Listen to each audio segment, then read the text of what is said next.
دور سے آنے والی آواز بھی اندھیرے میں روشنی کا کام دیتی ہے۔ محبت سے دیکھو تو گلاب میں رنگ ملے گا، خوشبو ملے گی۔ نفرت سے دیکھو گے تو خار نگاہوں میں کھٹکیں گے۔ یہ اللہ کا بڑا احسان ہے کہ انسانوں کی دنیا میں غیر انسانی مخلوق، جن، فرشتہ وغیرہ غیر انسانی شکل میں نہیں آتے۔ ترقی کے لیے محنت اور مجاہدہ ضروری ہے، لیکن یہ نہ بھولنا چاہیے کہ مجاہدہ ایک گدھے کو گھوڑا نہیں بنا سکتا۔ ولیوں کی صحبت میں رہو، سکون مل جائے گا۔ فرض اور شوق یکجا کر دو، سکون مل جائے گا۔ حفظ زر اور لذت وجود چھوڑ دی جائے تو زندگی آسان ہو جاتی ہے۔ کچھ لوگ زندگی میں مردہ ہوتے ہیں اور کچھ مرنے کے بعد بھی زندہ ہوتے ہیں۔ کسی کا سکون برباد نہ کرو، سکون مل جائے گا۔ دل سے کدورت نکال دو، سکون مل جائے گا۔ حقیقت کا متلاشی حقیقت کی تلاش میں کسی نہ کسی ذریعے کو لے کر نکلتا ہے۔ مثلاً اس نے کہیں سے پڑھ لیا کہ حقیقت ایسے ہے تو وہ اس خیال کے مطابق نکلا ہے، اور جب اس کو ویسی حقیقت ملے تو اس کی خیال کی روشنی میں اسے پہچانے گا۔ گویا پہچان کا معیار متلاشی کے اپنے پاس ہوتا ہے، اس معیار کے مطابق اس نے اس حقیقت کو دیکھنا ہے۔ ہم اگر آنکھ کو ذریعہ پہچان مان لیں تو حقیقت کسی نظارے کی شکل میں سامنے آئے گی، کسی چہرے کے روپ میں آئے گی۔ اگر ہم صرف کان لے کر نکلیں گے تو حقیقت نغمہ ہے، اگر دل کے ہمراہ چلیں گے تو حقیقت دلبری ہے، اگر ذہن کے ذریعے چلیں گے تو حقیقت حیرت ہے، اگر ہم سائل بن کر چلیں گے تو حقیقت سخاوت کے روپ میں سامنے آئے گی، اگر ہم سخی ہو کر نکلیں گے تو حقیقت سائلوں میں ہوگی۔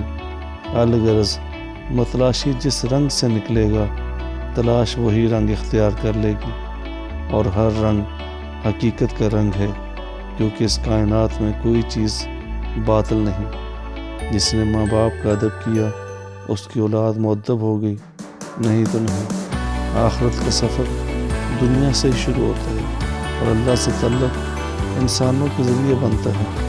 ہم گناہ انسان کے ساتھ کرتے ہیں، جو نیکی کرنی ہے انسان کے ساتھ، سخاوت انسان کے ساتھ، رحم انسان کے ساتھ، سلوک انسان کے ساتھ، محبت انسان کے ساتھ، نفرت انسان کے ساتھ، احکام الہی انسانوں کے ساتھ عمل میں آئیں گے۔ نماز انسانوں کے ساتھ مل کر پڑھنی ہے، جہاد انسانوں کے ہمراہ، انسانوں کے خلاف، امت انسانوں کا اجتماع ہے، قوم انسانوں کی وحدت ہے۔ انسان کسی مقام پر تنہا نہیں، تنہائی میں انسانوں کی یادیں ہیں، محفل میں انسانوں کے چہرے ہیں، بازاروں میں انسانوں کی بھیڑ ہے، ذکر اور فکر کی مجالس انسانوں کے ساتھ، حتیٰ کہ جنازہ بھی انسانوں کے ہمراہ، نماز جنازہ بھی انسانوں کا گروہ۔ اگر کوئی انسان تنہا عبادت میں مصروف ہو جائے تو کچھ ہی عرصے بعد اس کے گرد ہجوم اکٹھا ہو جائے گا، مسجد بن جائے گی، خانقاہ بن جائے گی، لنگر خانے کھل جائیں گے، اور تنہائیوں میں رہنے والا میر مجلس بن کر رہ جائے گا۔ زندگی اظہار ذات ہے۔ اب غور طلب بات یہ ہے کہ ہمارا اعمال نامہ کیا ہے۔ ہمارے گرد و پیش کے انسانوں سے تعلقات کا نتیجہ ماں باپ کی خدمت نیکی ہے، محتاجوں کی خدمت نیکی ہے، وفا نیکی ہے۔ اسی طرح اس کے برعکس بدی۔ نیند میں انسان تنہا ہوتا ہے، وہاں بھی تنہا تھا۔ خواب میں خیال کو تجھ سے معاملہ۔ نیند میں نیکی سے محروم ہوتا ہے اور نیند میں انسان بدی سے بچ جاتا ہے۔ انسان کا ہر عمل دوسرے انسان سے متعلق ہے۔ ذاتی عمل صرف ایک ہے اور وہ ایک سجدہ ہے۔ ساری نماز میں ہم لوگوں کا ذکر کرتے ہیں، اس کے لیے محویت نہیں حاصل ہوتی۔ مثلاً ان لوگوں کا ذکر جن پر اللہ کا انعام ہوا، ان کا جن پر اس کا غضب ہوا، گمراہ لوگوں کا ذکر، مخلصین اور صالحین کا ذکر، حضرت ابراہیم علیہ السلام اور ان کی آل کا ذکر، والدین کا ذکر، اولاد کا ذکر، اور اپنے پیارے نبی اکرم صلی اللہ علیہ وآلہ وسلم اور آپ کی آل پاک کا ذکر، یہ سب اذکار ہیں، انسانوں کے مختلف روح ہیں، ان کا ذکر اور اسی انداز سے ذکر عبادت ہے۔ بس میری عبادت انسانوں کے ذکر، انسانوں کے تکلم، انسانوں سے سلوک، ان سے رہنمائی حاصل کرنے کے سلوک، ان کی کوتاہیوں، غفلتوں اور گمراہیوں سے بچنے کے آداب کا نام ہے۔ میری ماہویت اور تنہائی صرف سجدہ ہے، اس لیے یہ ضروری ہے کہ سجدہ کبھی قضا نہ ہو اور انسانوں سے حسن سلوک جاری رہے تاکہ دل کو سکون مل جائے۔ راہ حق کے مسافر پر دوران سفر تنگی بھی آتی ہے اور کشادگی بھی۔ تنگی میں مرد حق صبر کا سہارا لیتا ہے اور کشادگی میں شکر کا۔ یہ سفر دریا کی طرح ہے جو پہاڑوں میں سے سمٹ کر گزرتا ہے اور میدانوں میں پھیل کر کناروں کو سیراب کرتا ہے۔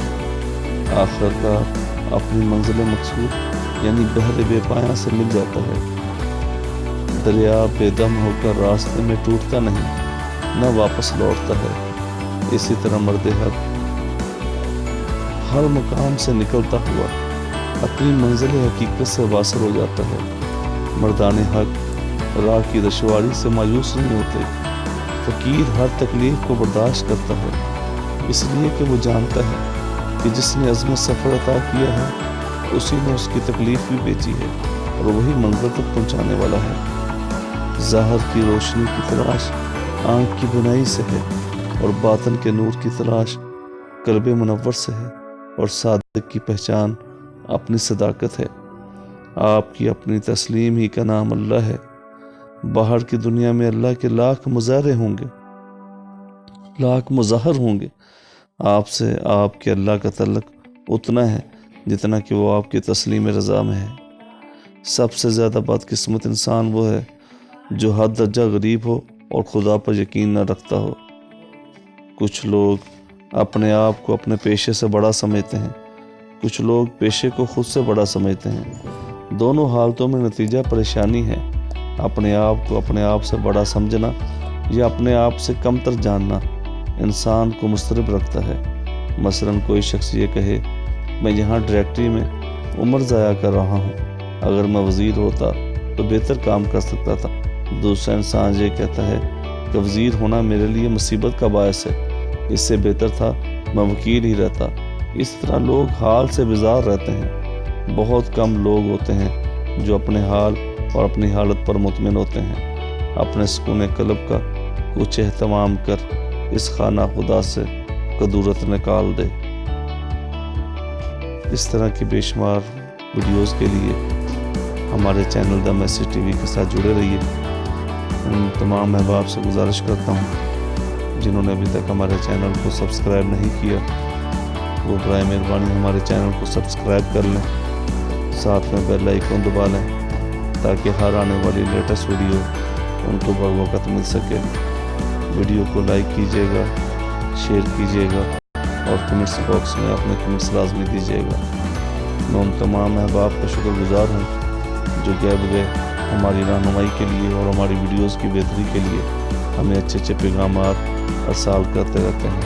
اپنے میزبان خالد بخاری کو اجازت دیں، ملتے ہیں نئی ویڈیو میں۔ اللہ نگہبان، فی امان اللہ۔